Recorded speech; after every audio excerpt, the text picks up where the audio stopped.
Hi, this is Lucia with The Art of Love. I'm a dating and relationship expert specializing in helping you get your ex back or to get over your ex.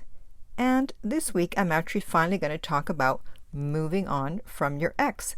I've been reluctant to make this video just as you have been reluctant to move on from your ex. So let's both do something we didn't want to do.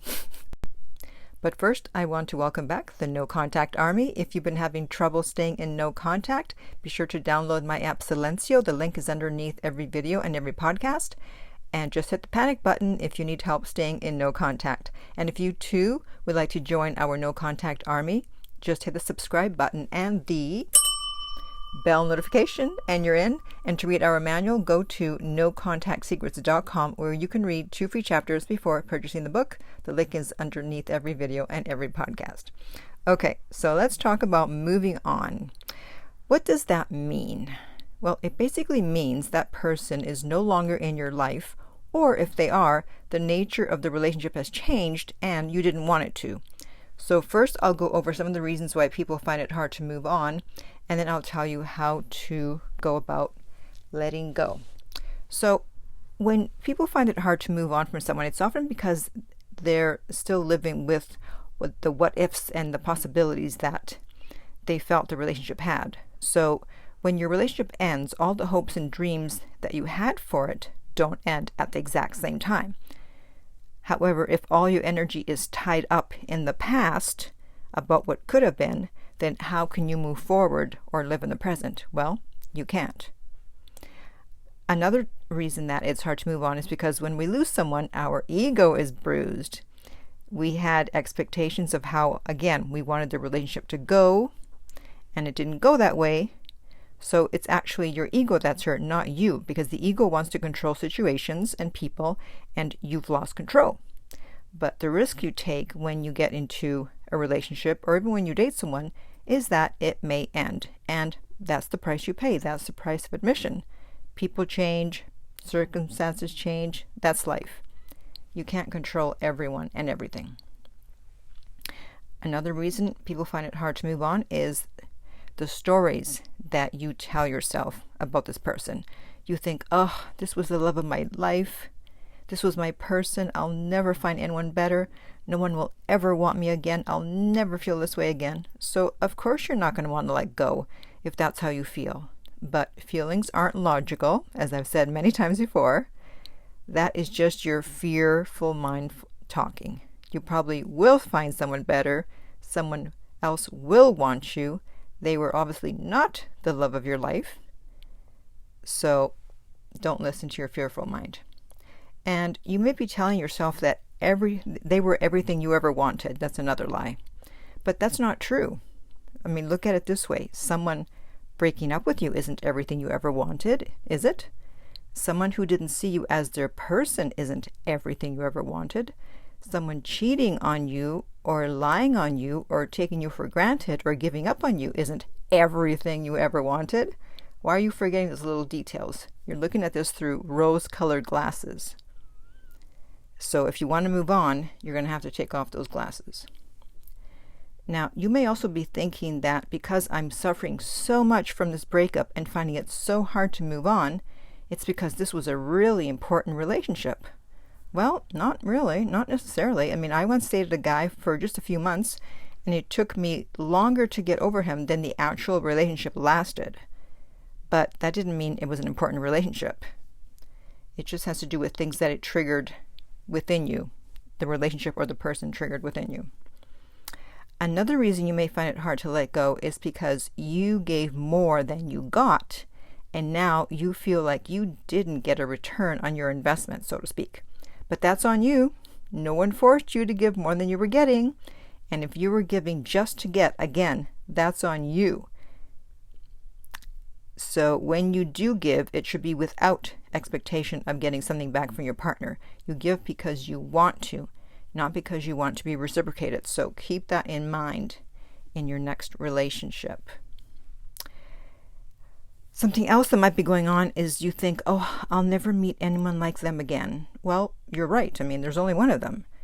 But you need to move on in order to meet someone who you not only feel good with, but who you're actually compatible with, and they want to be with you. That's more important than how you feel about someone who doesn't want to be with you, because ultimately that doesn't feel so good. No matter how strong your feelings are for someone, if it's unrequited, if they don't feel the same way, then it doesn't feel good. Then what's the point? Why are you still there? Now, this is going to be a new concept for almost everyone. If you can't move on, it's because you put that person on a pedestal. That's not the new concept. Just bear with me here. Usually the reason for that is because you want to be like them, not necessarily because you want to be with them, okay? You're projecting your unfulfilled wants and desires for yourself onto your ex. They have qualities that you're really attracted to and admire, qualities that you lack but desperately want. So instead of working on yourself to get these qualities, you're looking to your ex to supply them. Except that now they're no longer here, so basically you want them to save you from having to do the work yourself. They were your source of self-worth, and you keep thinking about them because your psyche is pushing you to take action and to work on yourself so you can actually have those qualities that you admire in them that won't allow you to let go. So instead of doing the work, you'd rather be with someone who has those qualities. Like, let's say someone is very friendly and popular, but you tend to be more of a lone wolf. Instead of coming out of your shell and working on being more friendly and popular, it's just easier to be with someone who already has those qualities. But now if they're gone and you still want to be like that, you're going to have to do the work to get to how you want to be. Does that make sense? And a lot of times it's not even the person that's hard to get over. It's the relationship and how it made you feel, at least during the good times. You're mourning only the best parts of that person, and that person doesn't exist because every person has their good sides and their bad sides, and you're just choosing to look at the good and you're forgetting the bad. So getting over someone is logical, not emotional. The relationship was emotional. But your decision to move on has to be logical because you can't just decide to not have feelings for someone anymore. When people ask, well, how can I move on from this person? What they're actually asking without knowing is, how can I move on from this person as fast as possible? And that's just not possible. Unless, of course, you're me. Haha. I don't waste time. But I know most of you aren't there yet.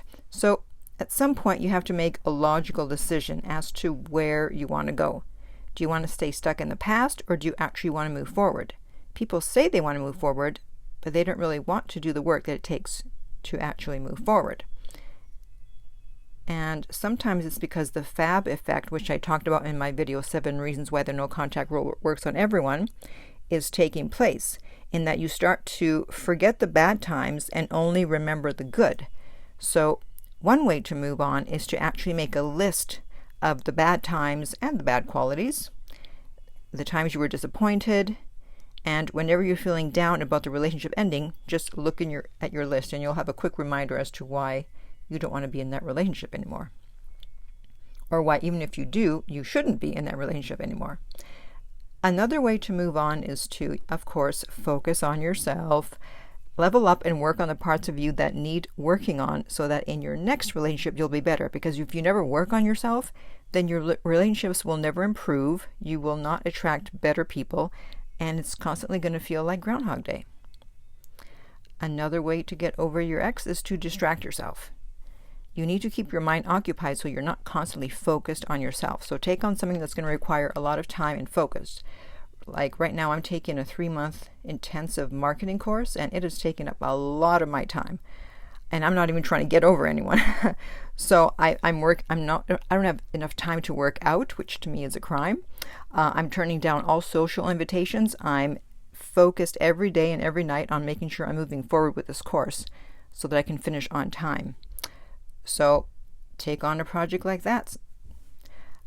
You know, moving on is a conscious decision where you say, I don't want to feel like this anymore. I deserve better. And even though I may still have feelings for my ex, I'm going to do what it takes to move on. I love myself too much to put myself through this any longer. So moving on is ultimately an act of self-love. You have to know your worth, and when you know your worth, you will not settle for someone who's not treating you right or doesn't feel the same way about you as you feel about them. Letting go is hard, but trying to hold on to someone who doesn't want to be there is even worse. But if you find that you just cannot move on, then sometimes it's time to speak to a therapist. And finally, I want to give you a Cinderella analogy about moving on. And this is for both guys and girls. And it is this: if the shoe doesn't fit, it's time to quit. Haha. They're not your person. Time to move on and try on another shoe, or maybe many other shoes. Who knows? So I want to hear from you. Comment below and let me know why you think you can't let go of your ex. Or if you are letting go, what are you doing in order to be successful at it? And in the meantime, if you would like my help to get your ex back, you can contact me at theartoflove.net and we will send you the rates. The direct link is below every single video and podcast. If you found this video helpful, please like, subscribe, and share. If you're listening to this as a podcast, remember to rate and review. And finally, remember that love inspires, empowers, uplifts, and enlightens.